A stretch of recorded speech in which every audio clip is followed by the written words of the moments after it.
After I won $2.5 million in the lottery, my parents demanded I give half to their favorite daughter. I said no. The next morning, I caught them burning my lottery check. "If you won't share, you'll get nothing," they said. I burst out laughing when I realized the check they burned was actually. There's a moment when you realize everything you thought was true about your family was just a lie. For me, that moment wasn't when I finally struck it rich, winning millions on a lottery ticket.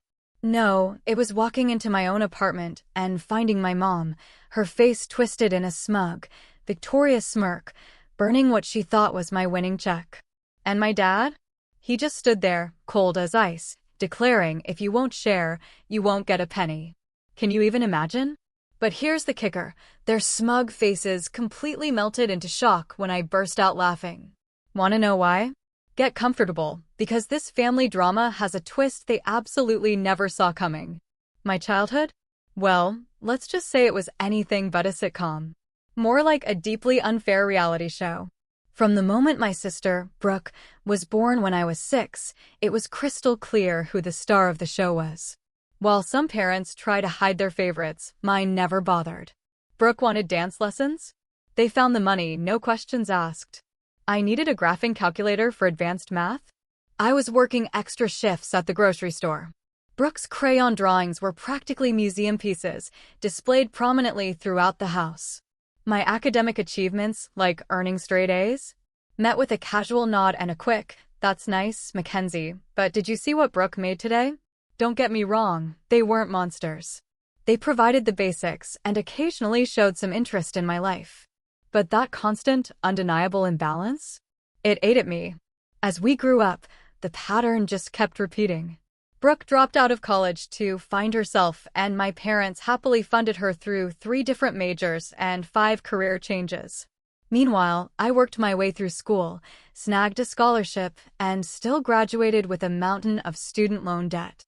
By my early 30s, I'd built a decent life for myself. I had a steady job as a marketing coordinator, a small but cozy 1-bedroom apartment, and enough savings to occasionally treat myself. I wasn't wealthy, not by a long shot. Those student loans were a constant weight, but I was fiercely proud of my independence. That Tuesday started like any other. On my way home from work, I stopped for gas, mentally calculating every penny. While paying, something just compelled me to add a lottery ticket to my purchase. I rarely played, maybe 2 or 3 times a year, usually when the jackpot was huge. But this time felt different. "You never know, right?" the cashier said with a smile. "Lightning has to strike somewhere," I replied, tucking the ticket into my wallet and barely giving it another thought. That evening, I was heating up leftover pasta, scrolling social media, half watching TV. The lottery drawing came on, and suddenly, I remembered my ticket. I pulled it out, fully expecting the usual disappointment. Maybe I'd match one number, if I was lucky. The first number matched. Okay, that's something. Then the second. My heart started to beat a little faster. By the third, I was sitting bolt upright. 4th match. 5th match. When the final number came up, I literally stopped breathing. I checked and rechecked, convinced my eyes were playing tricks on me. But there it was. All 6 numbers. The announcer said the jackpot was $2,500,000. I sat in stunned silence for nearly 30 minutes, staring alternately at the ticket and the television. Eventually, I took a photo of the ticket, then carefully placed it in a Ziploc bag and tucked it into my copy of Pride and Prejudice on my bookshelf. Safest place I could think of. My hands were shaking as I called my best friend, Rachel. "You need to come over. Now." I'm not joking or exaggerating, I managed to stammer out. Rachel arrived 20 minutes later, clearly worried. "What's wrong? Are you okay?" she asked, her eyes scanning me for any sign of distress. Wordlessly, I showed her the ticket and the numbers I'd scrawled down. "Holy shit," she whispered, her eyes wide. "Mackenzie, holy crap. Is it real?" I asked, my voice tiny. "Can you check the numbers again? I'm afraid I'm hallucinating." She pulled out her phone, looked up the winning numbers, and compared them. "It's real," she breathed. "Oh my God, it's real. You just won $2.5 million. That night was a blur of disbelief, pure elation, and a strange underlying fear. Rachel stayed over, and we talked until sunrise, sketching out all the possibilities. For the first time, I could pay off my student loans completely. I could buy a house, a real home with a yard, not just an apartment. I could invest, travel, give back to causes I believed in. The next morning, I called in sick to work and contacted the State Lottery Commission. They confirmed I needed to come to headquarters to verify the ticket and start the claim process. Rachel drove me, because honestly, I was too nervous to get behind the wheel. At the lottery office, they verified everything, explained the options, a lump sum after taxes or annuity payments over years, and even set up a ceremonial, big check photo op. They warned me the actual funds would take about 2 weeks to process. As I posed for photos with that oversized check, the reality finally started to sink in. My life had changed forever.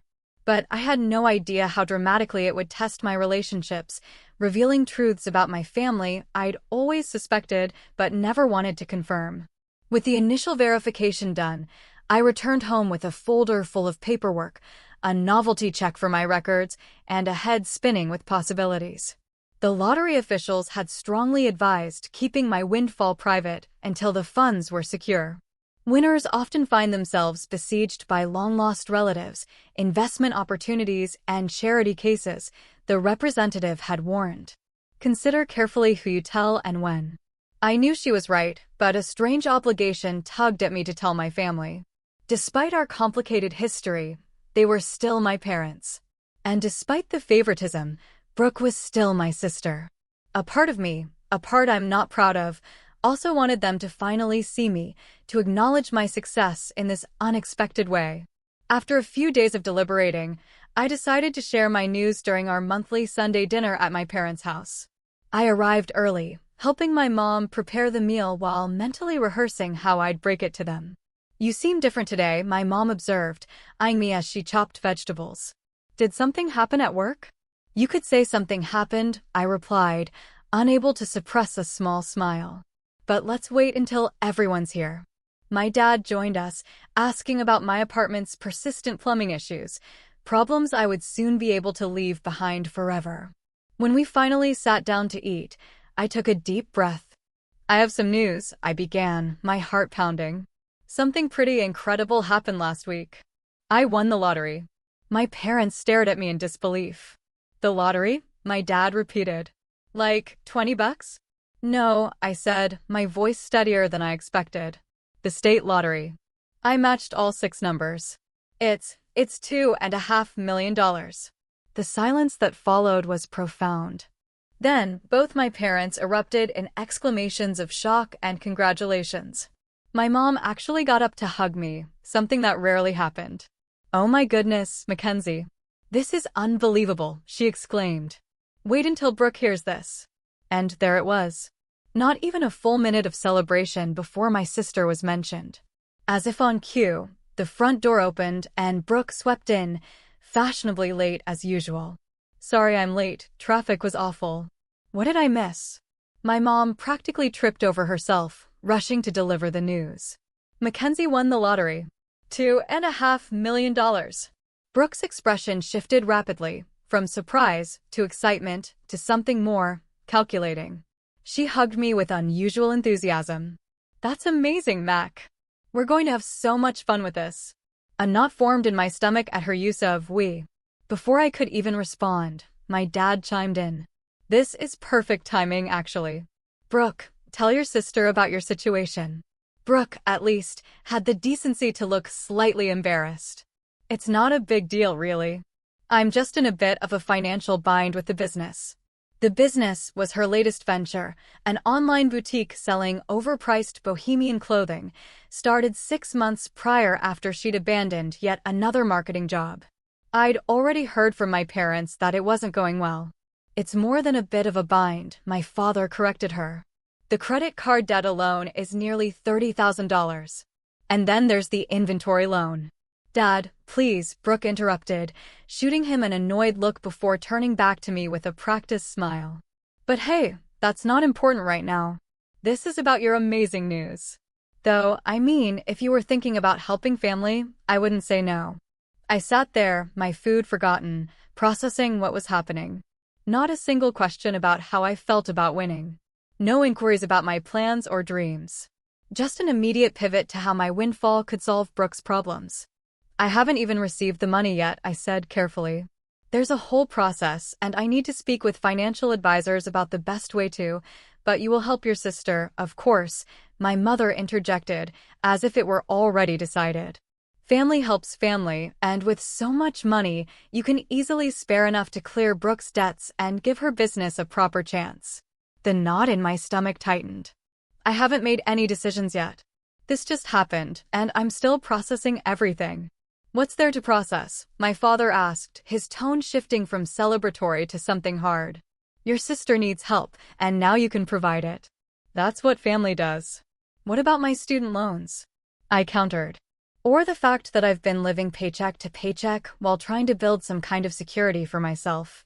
Don't I deserve to take care of my needs first? Don't be selfish, Mackenzie, my mother said, her voice dripping with that disappointed tone I knew all too well. Your sister has a real business with real potential. This could be her big break. And what about my big break? I asked, a lifetime of resentment bubbling to the surface. For once in my life, something amazing has happened to me, and immediately it becomes about Brooke. Brooke's expression turned hurt. I can't believe you're being like this. If I won, I would share with you without hesitation.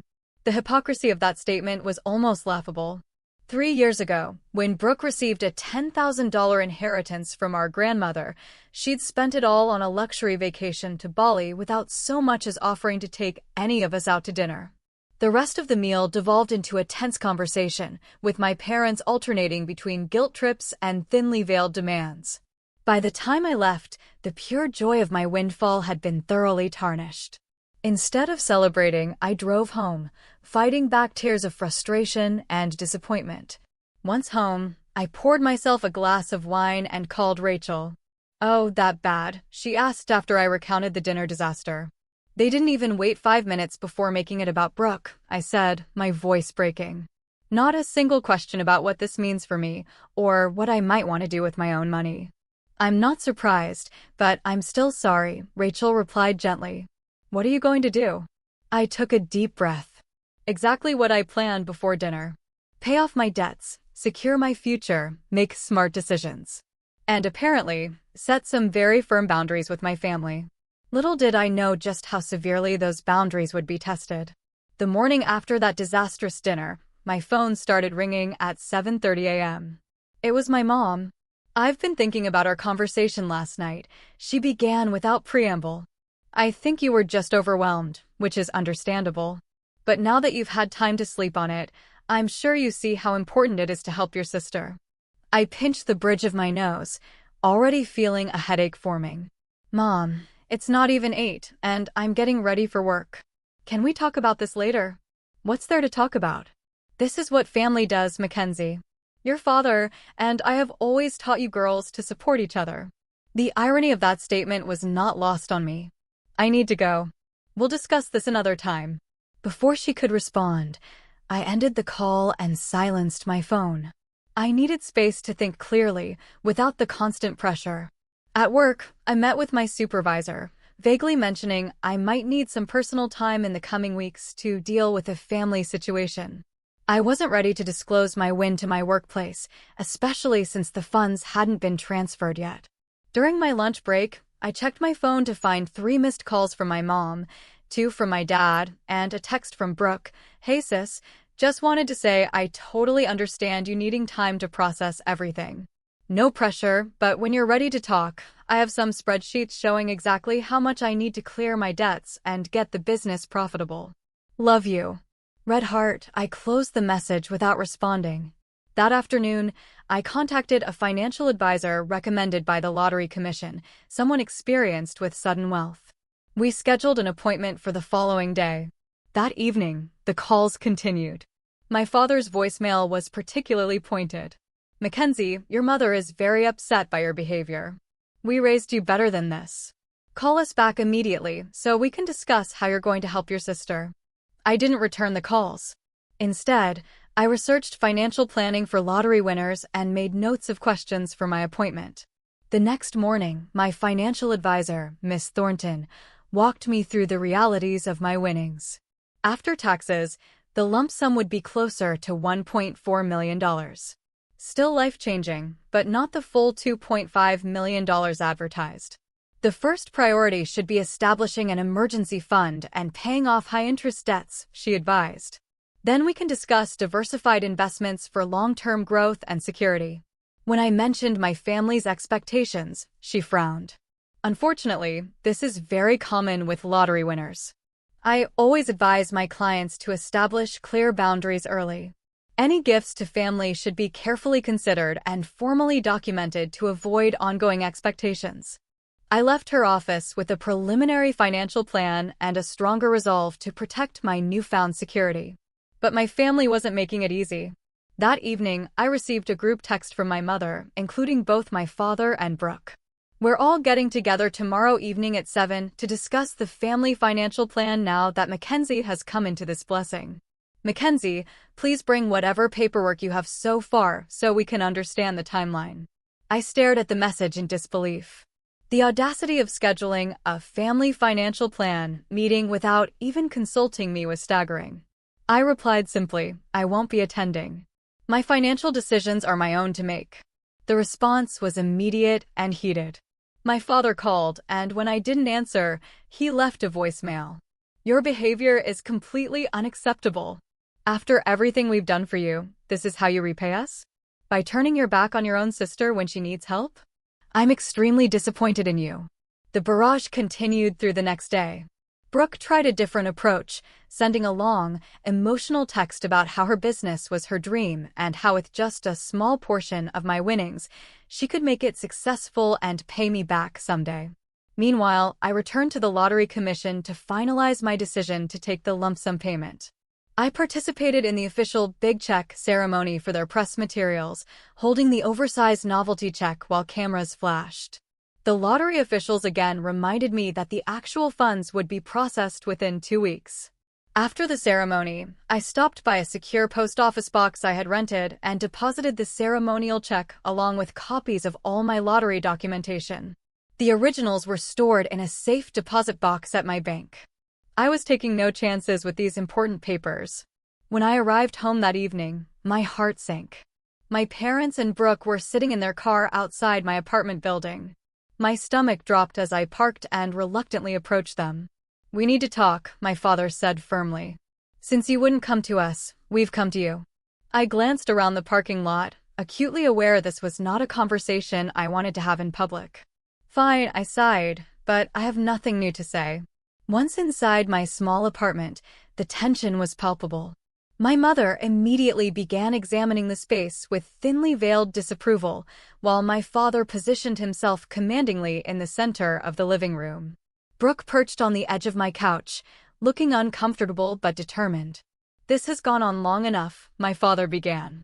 You've had time to process your good fortune, and now it's time to discuss how this will benefit the family. Specifically, my mother added, how much you'll be giving to Brooke to clear her debts and properly fund her business. I took a deep breath.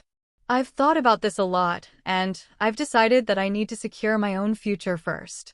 I have student loans to pay off, retirement to plan for, and student loans, my father interrupted incredulously. You're going to be a millionaire. Who cares about student loans? I do, I replied firmly. I've worked hard to stay afloat with those payments for years, and the money isn't as much as you think after taxes. But still plenty to help your sister, my mother insisted. Brooke leaned forward. Mac, I only need about $80,000 to clear everything and have a proper marketing budget. That's nothing compared to what you're getting.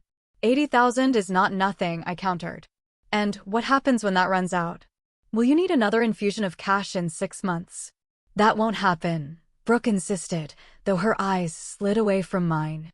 This is different. I just need a proper chance.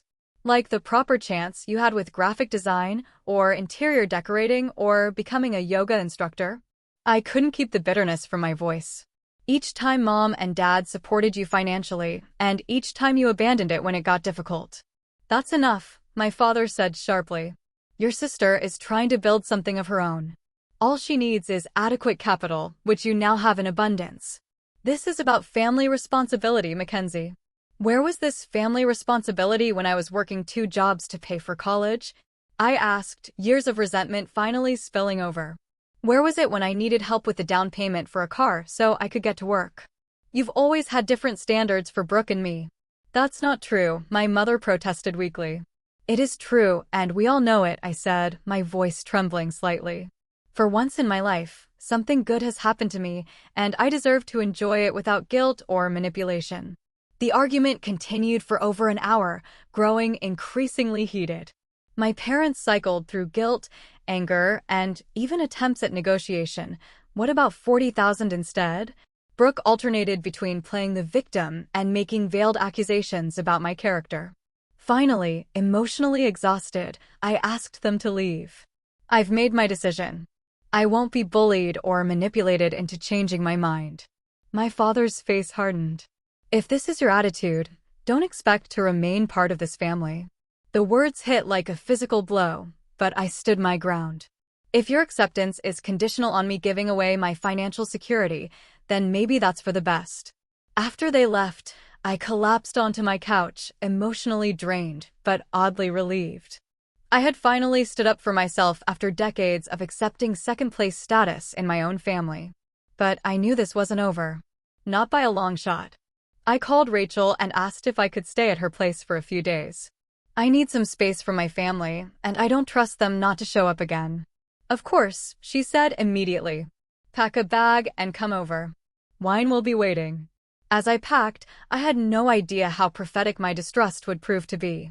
I spent 3 relatively peaceful days at Rachel's apartment, going to work as usual, but returning to her place rather than my own.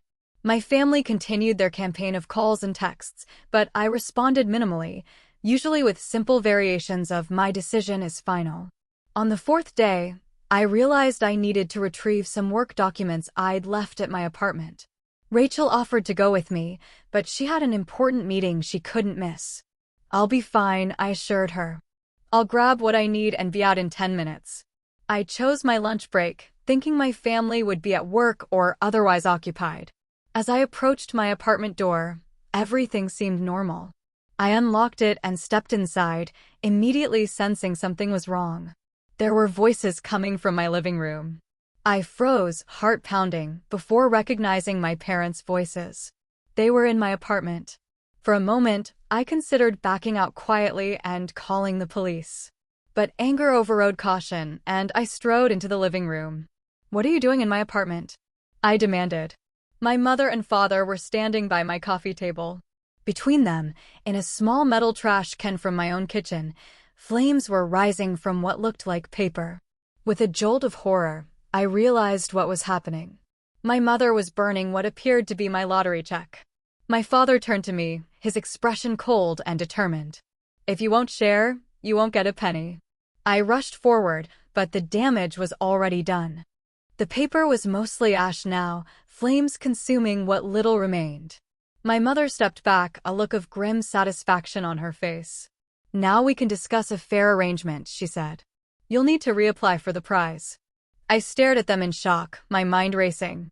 How had they gotten in? What exactly had they burned? And most importantly, did they really think this would work? "How did you get into my apartment?" I managed to ask, my voice surprisingly steady despite the adrenaline coursing through me. "We still had the spare key you gave us last year when you had the flu," my father replied matter-of-factly. "You never asked for it back." The violation of my space, the calculated nature of their actions, it was almost too much to comprehend. And yet, as the initial shock began to fade, something unexpected happened.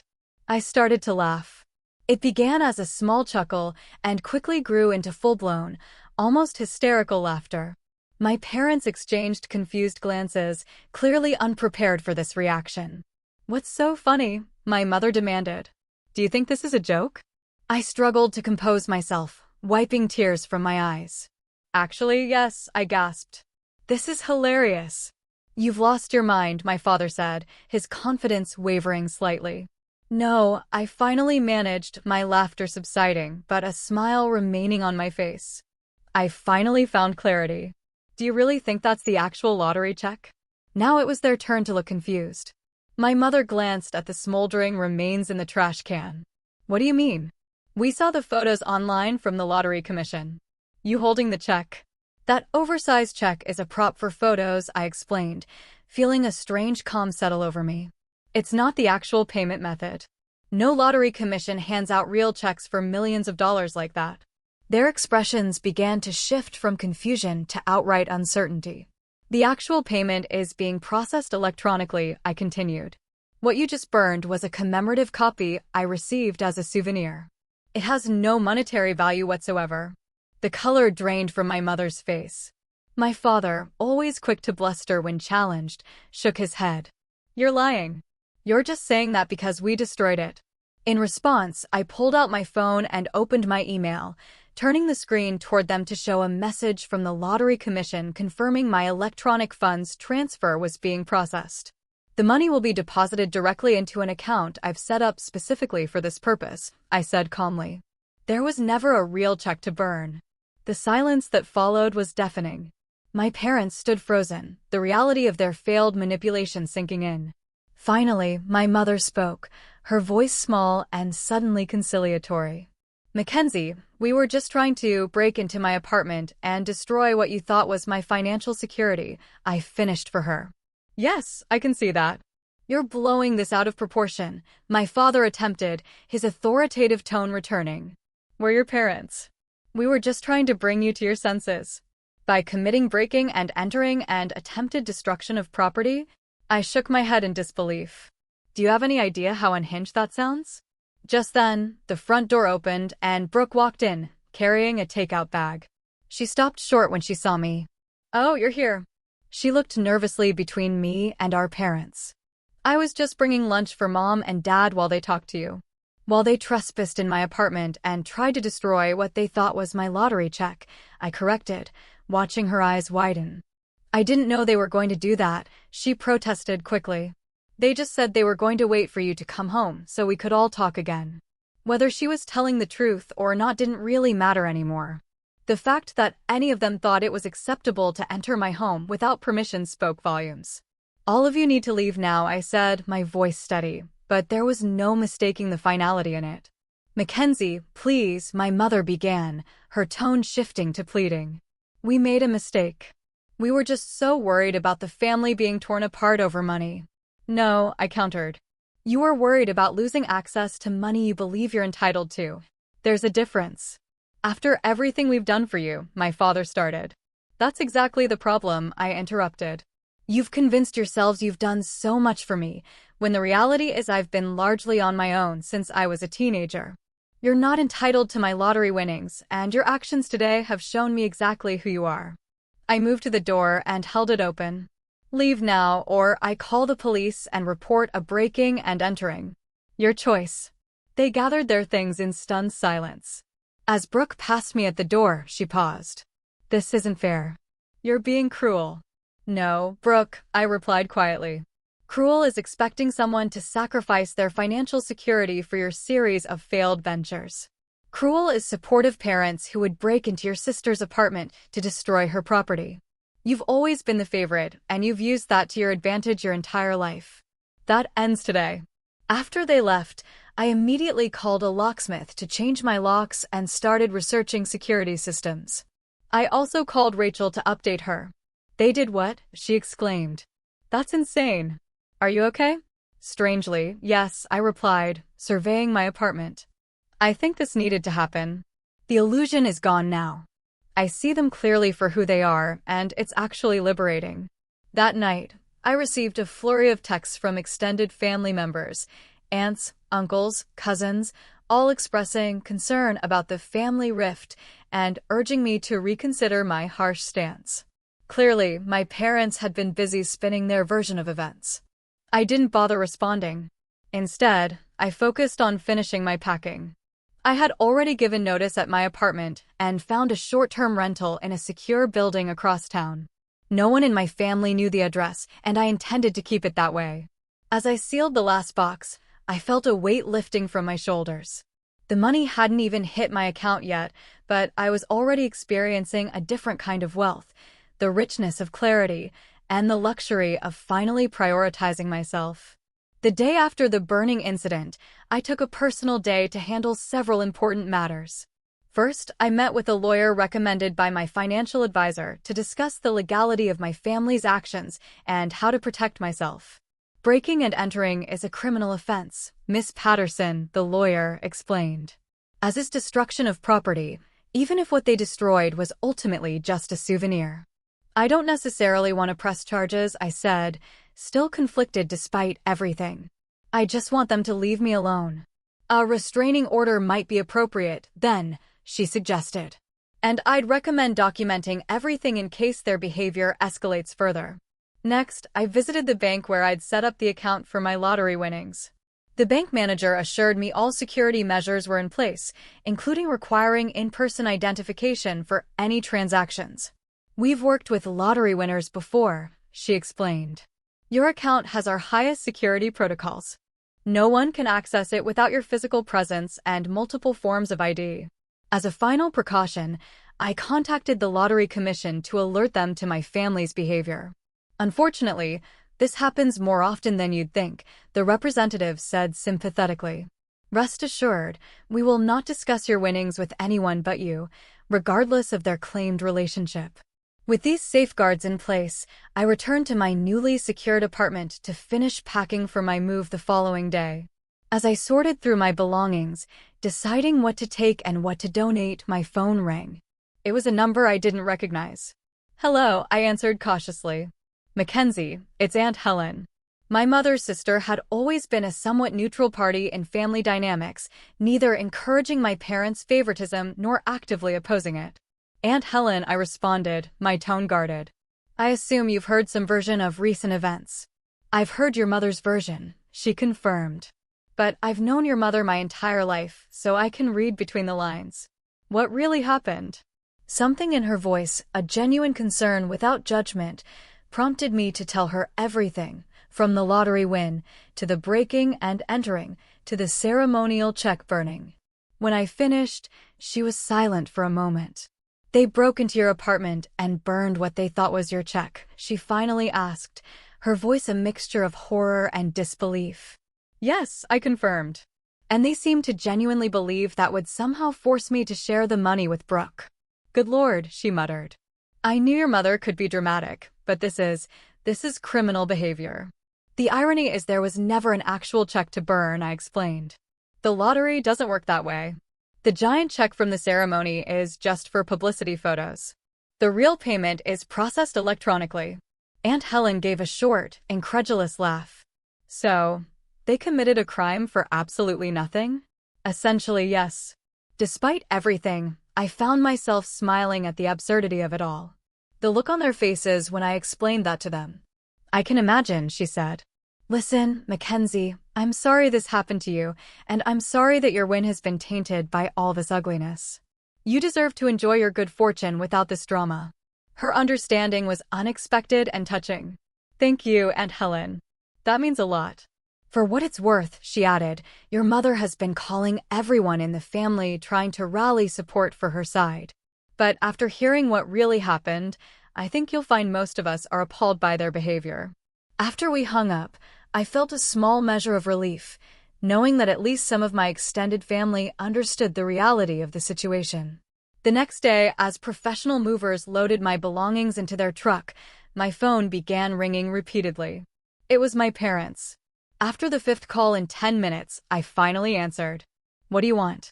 I asked, my patience exhausted.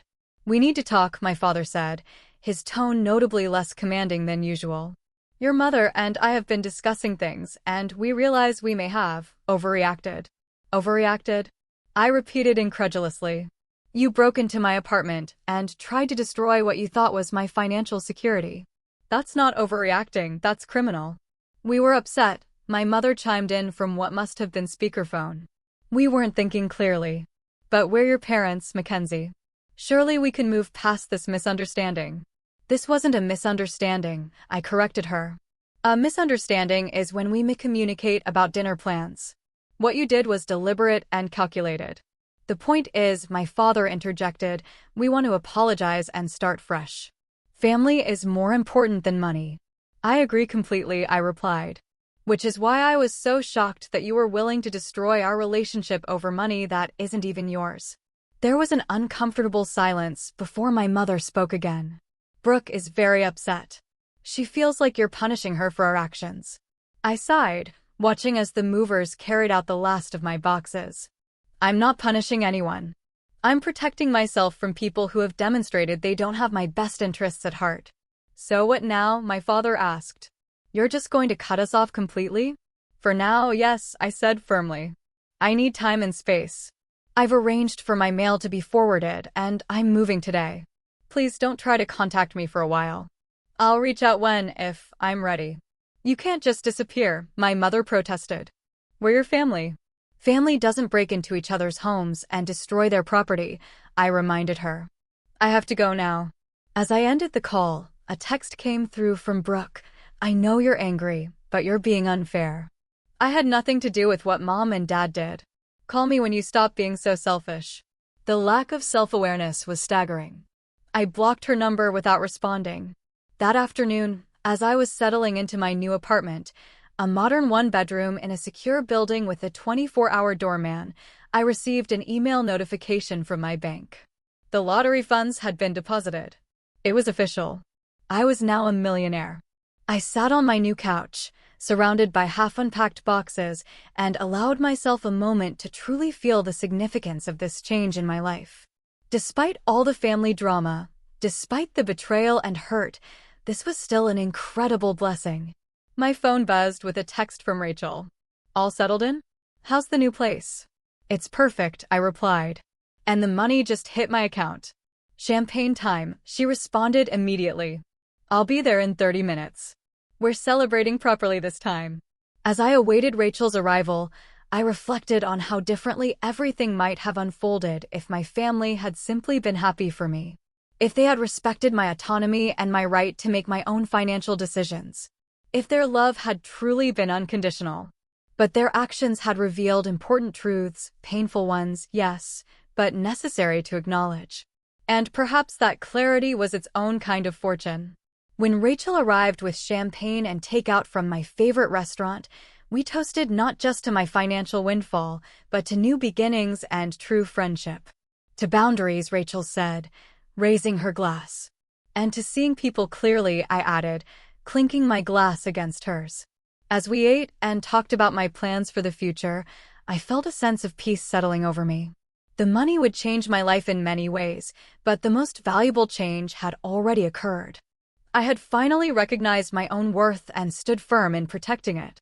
The weeks following my move were filled with a strange mix of exhilaration and adjustment.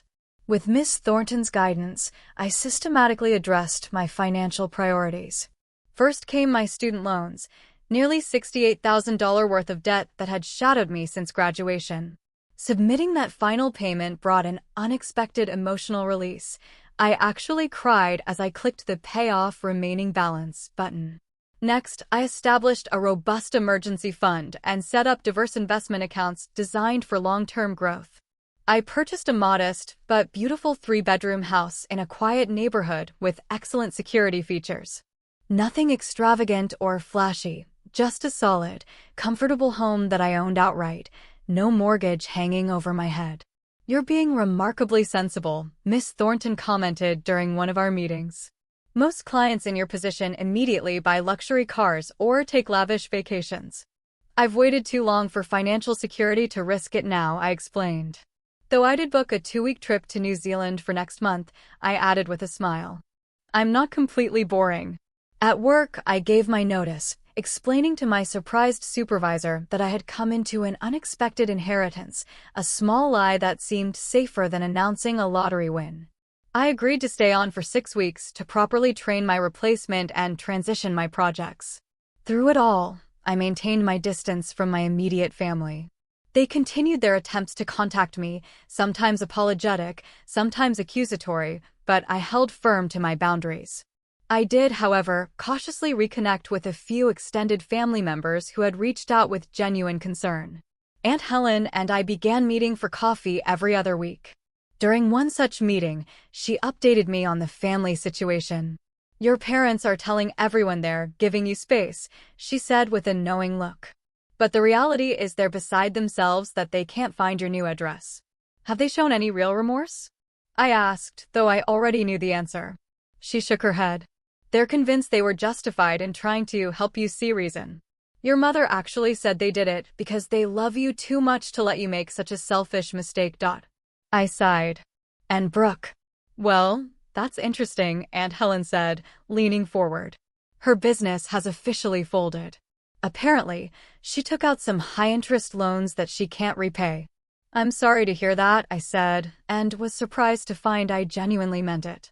Despite everything, I didn't want my sister to suffer.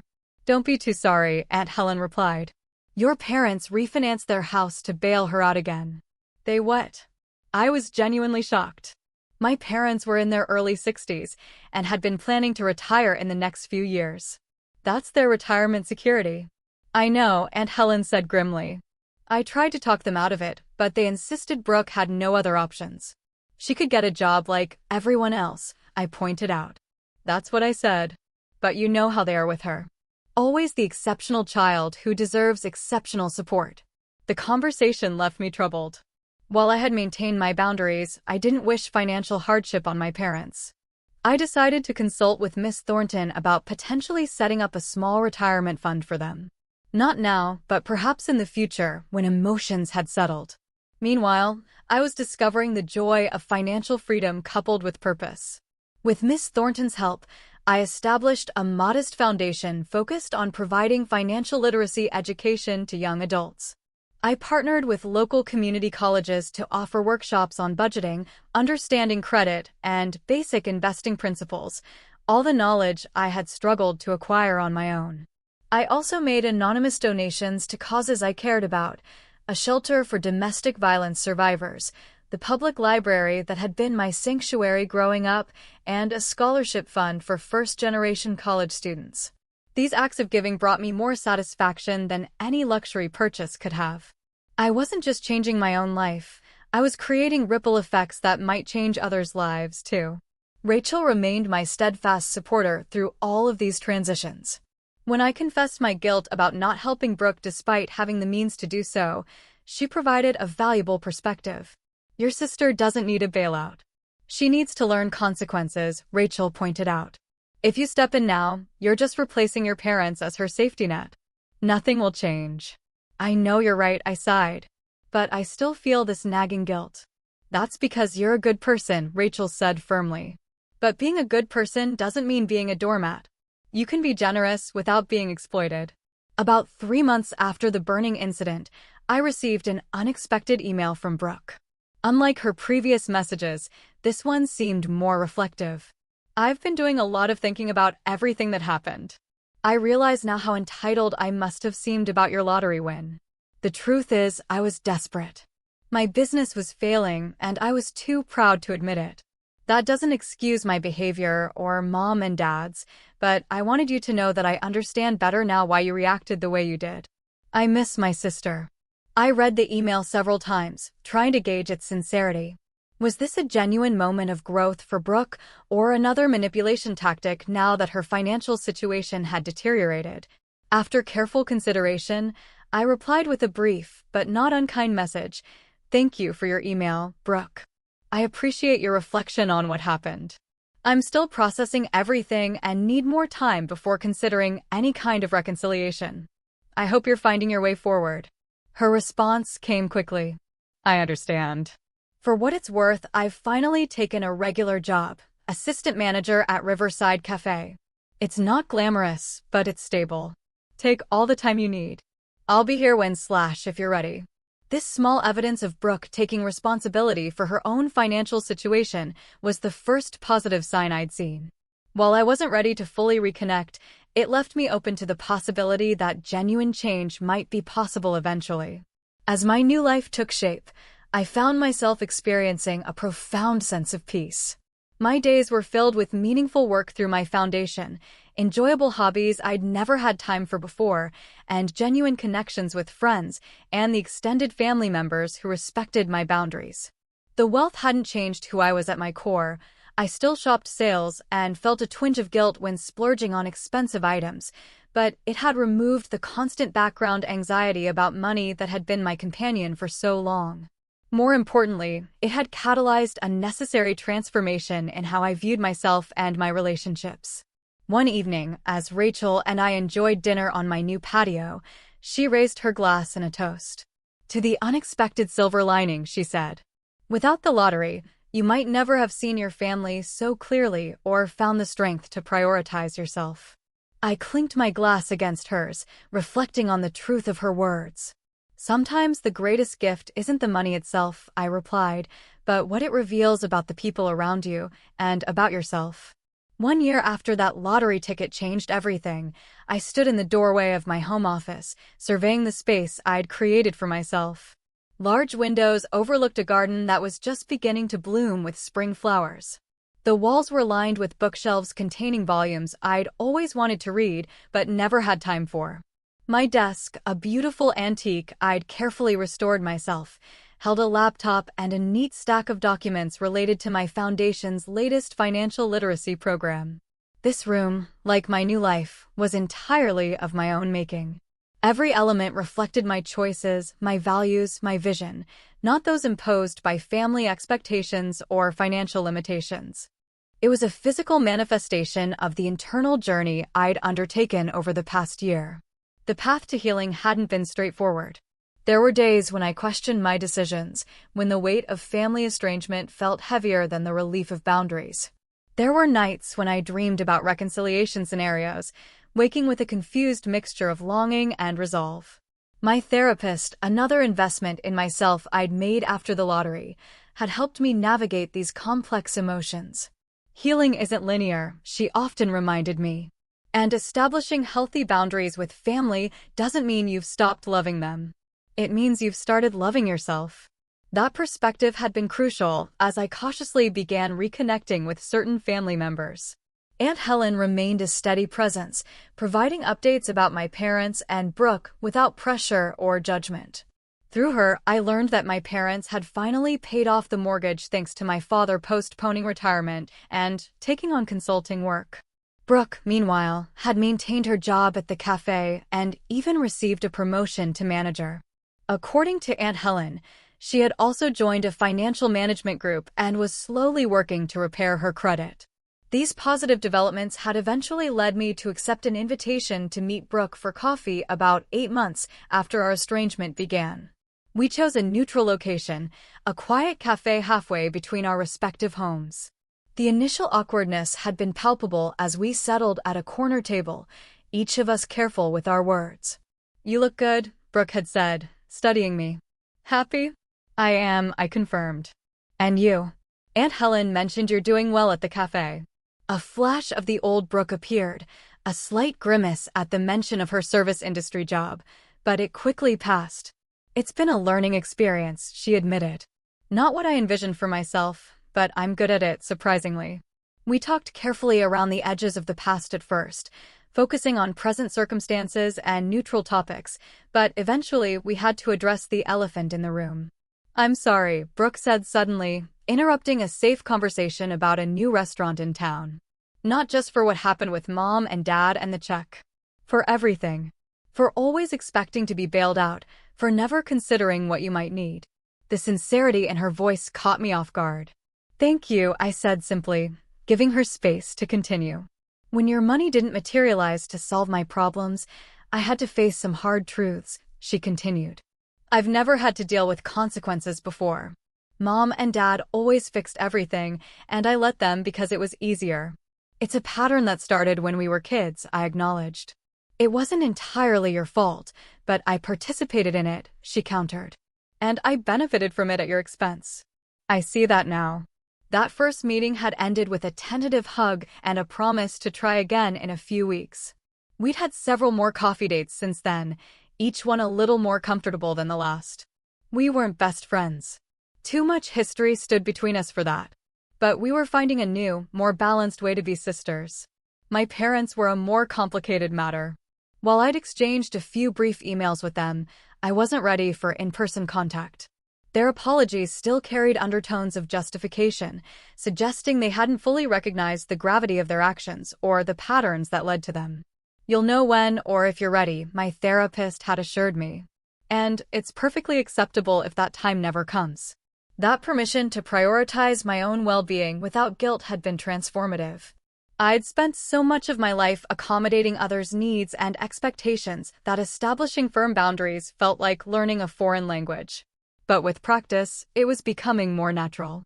The lottery money, while providing material security, had been merely the catalyst for this more profound personal growth. The true wealth I'd gained was in self-knowledge and self-respect. This perspective informed how I managed my financial windfall as well. Rather than defining myself by my bank account or allowing money to become my primary identity, I viewed it as a tool, one that could provide security, yes, but also one that could create positive impact. Through my foundation, I'd helped fund financial literacy programs that had reached over 500 young adults in the past year. The feedback from participants was often emotional. Many shared stories of being the first in their families to understand compound interest, investment basics, or the true cost of credit card debt. "You're not just teaching them about money," one community college partner had told me. "You're breaking generational patterns." That comment had resonated deeply with me. Breaking patterns. Wasn't that exactly what I'd done in my own life? As I moved from my office to the kitchen to prepare dinner, my phone buzzed with a text from Rachel. "Just confirmed reservations for New Zealand 2.0 next month. Pack your hiking boots." I smiled, thinking about our upcoming adventure, our second trip to New Zealand. This time to explore the southern island. Rachel had been my rock throughout this transformative year, celebrating my victories and providing perspective during moments of doubt. "Can't wait." I texted back, thinking of adding a stop in Australia this time. Her reply was immediate. "Yes, let's do it."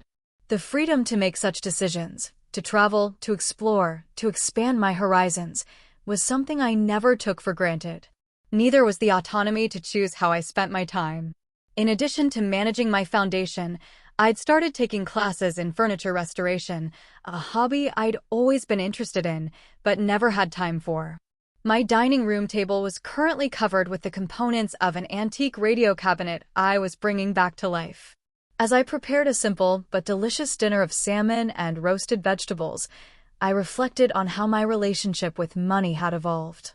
The initial panic about making mistakes with my windfall had given way to confidence in my careful decisions. The fear that wealth might change me fundamentally had been replaced by the understanding that it had simply revealed and amplified who I already was. Most importantly, I'd learned that financial wealth, while providing comfort and opportunities, wasn't the most valuable currency in life. Trust, respect, authentic connection. These were the true treasures, and they couldn't be purchased at any price. After dinner, I settled on my porch swing with a glass of wine, watching the sunset paint the sky in brilliant oranges and pinks. A year ago, I couldn't have imagined the life I now lived. Not just because of the financial changes, but because of the emotional freedom I'd claimed. The lottery had given me $2,500,000. But my own choices had given me something far more precious, a life aligned with my values, relationships based on mutual respect, and the quiet confidence that came from knowing my own worth. For anyone watching this who might be struggling with family boundaries or finding their own voice, I truly hope my story encourages you. It's never too late to recognize your value and require others to respect it. The path isn't easy, but the peace waiting on the other side is worth every difficult step. If my journey has resonated with you, I'd absolutely love to hear your thoughts in the comments. Have you ever had to establish difficult boundaries with loved ones? What helped you find the courage to stand firm? Share your experiences below. I really want to know, and your story matters too. And hey, don't forget to subscribe if you'd like to hear more real-life stories like mine, and hit that like button if this resonated with you. Thank you for listening, and remember, sometimes the greatest twist in your story is the moment you decide to become its author.